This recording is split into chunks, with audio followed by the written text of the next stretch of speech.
Hello, good morning friends. I am Kausal Kumar. I am starting my financial series analysis through this first video. तो इस video में सबसे पहले हम पढ़ेंगे कि how to become educated about your own finance. तो अपने खुद की फाइनेंस के बारे में हमें खुद ही इसके बारे में जानकारी प्राप्त करना है। इसके लिए क्या है की steps to financial literacy and management. आपको फाइनेंशियली लिटरेट होना है अपने फाइनेंस के बारे में कि आपका फाइनेंशियल कंडीशन क्या है। तो इसके कुछ पॉइंट्स मैंने नोट करके लाया है कि understanding the importance of financially literacy.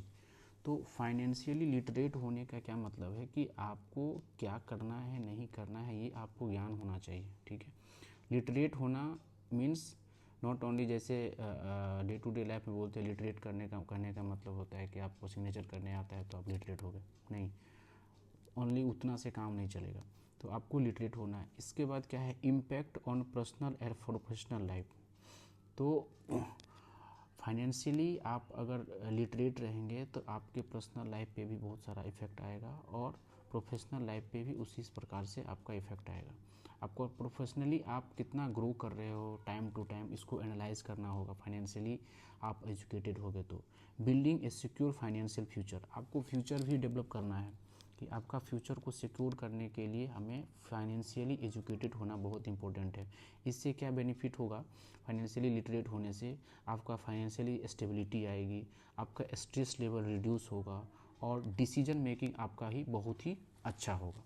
ठीक है, इसके बाद क्या है एसेस योर करेंट सिचुएशन। आपको अपना करेंट सिचुएशन आपको जानना है कि नो वेयर यू स्टैंड, अभी आप कहाँ स्टैंड कर रहे हो, आपकी फाइनेंशियल कंडीशन क्या है। ये आपको फाइनेंशियली लिटरेट होने के साथ आपको अपने फाइनेंस को जानने के बाद ये आपको पता चलेगा कि आप कहाँ स्टैंड कर रहे हो। इसके लिए क्या करना पड़ेगा, आपको ट्रैकिंग करनी होगी। ट्रैकिंग करने क्या होगा, track your income expenses and saving.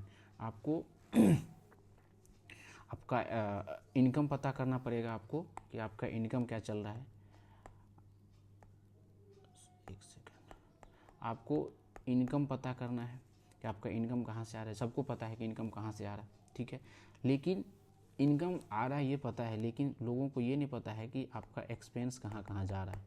इसका आप क्या है ना, आप रिकॉर्ड बनाओ कि कहाँ कहाँ पैसे खर्च कर रहे हैं, डेली हमारा क्या है, मंथली, वीकली, कैसे भी आप एनालिसिस करो कि आप जो अर्निंग कर रहे हो, अर्निंग करने के बाद इनकम जो आ रही है वो एक्सपेंस कहाँ आ रहा है। ठीक है, और उसको आप सबको पता है सेविंग मीन्स क्या होता है। सेविंग मीन्स होता है जनरली कि इनकम माइनस एक्सपेंसेस। ठीक है, तो इनकम जितना हुआ उसमें से कितना एक्सपेंस हो गया उसको बोलेंगे सेविंग। उसके बाद क्या है, अपना एक बजट बनाइए, क्रिएट ए बजट। आपको अपना बजट बनाना है। हर मंथ के एंड में सैलरी आती है तो आपको स्टार्टिंग मंथ में ही आपको बजट बनाना है कि आपको कितने पैसे कहाँ खर्च करने हैं और किस तरह से करने हैं। ठीक है, इसके बाद क्या है understand your debt and liability. आपको अपना डेट और लायबिलिटी समझना है। लायबिलिटी और डेट में थोड़ा सा डिफरेंस होता है। डेट दो टाइप का होता है, एक होता है गुड डेट, एक होता है बैड डेट। तो आपको बैड डेट को किसी भी कंडीशन में रिमूव करना है, बैड डेट को लेकर के कैरी ओवर नहीं करना है। और गुड डेट क्या होता है, गुड डेट एक टाइम के साथ ही कंप्लीट होगा, उसके लिए आपको थोड़ा टाइम देना पड़ेगा। और लायबिलिटी कुछ ऐसी चीज़ें होती है जो आपको करनी ही करनी है। लायबिलिटी जैसे लोग कार खरीद लिए, तो कार खरीद के लोग लग्जरियस लाइफ तो जीते हैं, लेकिन लायबिलिटी के तौर पे क्या है, उसका मेंटेनेंस होना ही होना है, उसका सर्विसिंग करवाना ही करवाना है। तो ये हो गया आपका लायबिलिटी। अब क्या है, सेट क्लियर फाइनेंशियल गोल। आपको एक फाइनेंशियली गोल क्लियर करना है। Define your financial objective. आपको एक ऑब्जेक्टिव होना है कि आपको क्या करना है अपने करियर में या अपने लाइफ में। इसके लिए क्या है, एक शॉर्ट टर्म एक लॉन्ग टर्म, दो टाइप का गोल होता है। एक शॉर्ट टर्म गोल बनाइए, एक लॉन्ग टर्म गोल बनाइए। आपको शॉर्ट टर्म में क्या अचीव करना है, फिर उसको लॉन्ग टर्म में कैसे कन्वर्ट करना है, इसके लिए आपको गोल क्रिएट करना पड़ेगा। Prioritize your goal. आपको अपने गोल को प्रायोरिटाइज करना पड़ेगा, प्रायोरिटी सेट करनी पड़ेगी कि सबसे पहले आपको क्या है ना, इमरजेंसी फंड एलोकेट करना पड़ेगा। इसके बाद क्या है ना, आपको रिटायरमेंट प्लानिंग करनी पड़ेगी। और इसके बाद आता है कि मेजर परचेज, आपके पास कोई रियल एस्टेट या फिर कोई घर बनाना हो या कोई लैंड परचेज करना हो या फ्लैट परचेज करना हो, तो ये सब प्रायोरिटी सेट करना होगा। इसके बाद क्या है, आपको स्मार्ट क्राइटेरिया बनाना है। Use smart criteria, like smart means specific, measurable, achievable, relevant, time bound. Means specific होना है कि हाँ ये करना है तो करना है। मेजरेबल, मेजर होना चाहिए कि ये कितना हो रहा है, ऐसा नहीं कि कुछ भी किए जा रहे हैं। अचीवेबल, ऐसा एक प्लानिंग बनाना है जो कि अचीव किया जा सके, तो अचीवेबल होना। रिलेवेंट, आपके लाइफ के लिए जो रिलेवेंट है वैसा गोल सेट करना है। और एक होता है time bound. Time bound means एक पर्टिकुलर टाइम सेट कर लीजिए कि इतने सालों में या इतने महीने में या इतने दिनों में हमें ये गोल अचीव करना है।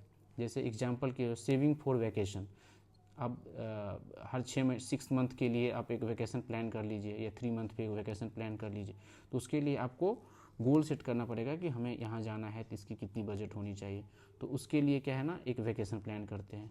दूसरा एग्जांपल ले लेंगे रिटायरमेंट प्लानिंग। रिटायरमेंट प्लानिंग क्या है, जनरली लोग रिटायरमेंट प्लानिंग के लिए अगर आपको कुछ इन्वेस्टमेंट मंथली बेसिस पे करना रहता है, तो ये सब चीज़ होता है अब रिटायरमेंट प्लानिंग में। इसके बाद क्या है, learn the basics of budgeting, master the art of budgeting. अब आपको बजट बनाना है कि बजट कैसे बनाना है, how to create a budget that work for you. तो आपको 50, 30 और 20 का रूल अपनाना है। जैसे सपोज 100% किसी को 100 रुपीज़ आ रहा है, ठीक है, तो इसको 3 भाग में डिवाइड कर दीजिए। एक को कर दीजिए 50%। इसमें क्या है ना, आपका जो basic day to day need है, ये नीड पूरा करेगा 50% से। 30% जो बचा, इस 30% से क्या है ना, आपकी जो ज़रूरत है, नीड्स फुलफिल कीजिए कि हाँ इसकी ज़रूरत मस्ट है, तो ये आपको करनी है। सॉरी एक सेकेंड।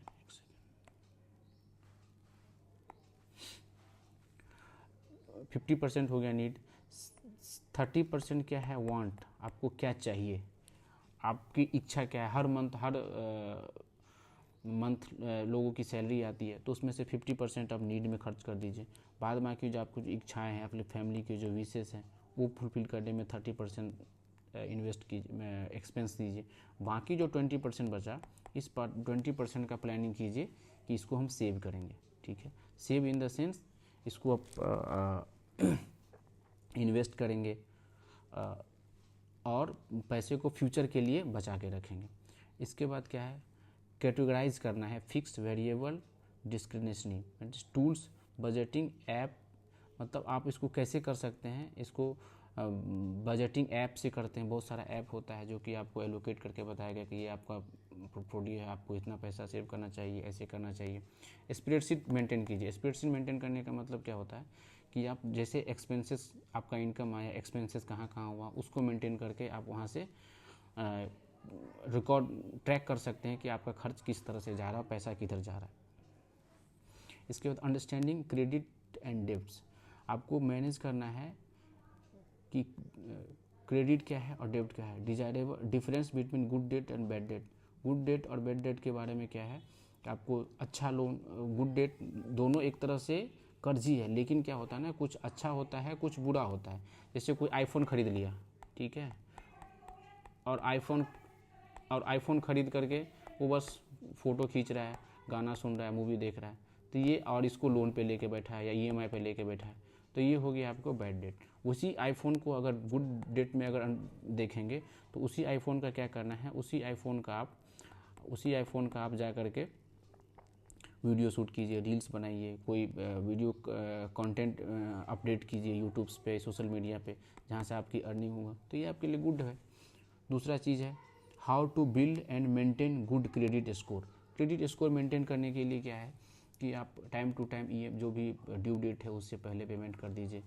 और जो 30%, 33% आता है उसका लिमिट, कि 30% आता है कि टोटल आपका क्रेडिट स्कोर अगर 1 लाख रुपया है, ठीक है, और उसका आप पर मंथली 30% ही आपको उसको यूज़ करना है, बाद बाकी 70% वैकेंट रखिए।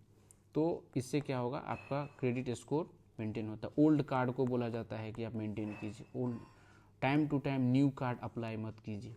ये सब चीज़ है कुछ कि आप क्रेडिट स्कोर को कैसे अच्छा रख सकते हैं। स्ट्रेटजी टू पे ऑफ डेट एफिशिएंटली, अब आपको प्लानिंग करना है कि डेट को कैसे पे ऑफ करना है। लाइक एग्जांपल, जिस डेट का या फिर जिस लोन का आपका इंटरेस्ट रेट ऑफ इंटरेस्ट ज़्यादा है उसको पहले पे कीजिए, जिसका कम है उसके बाद में पे कीजिए।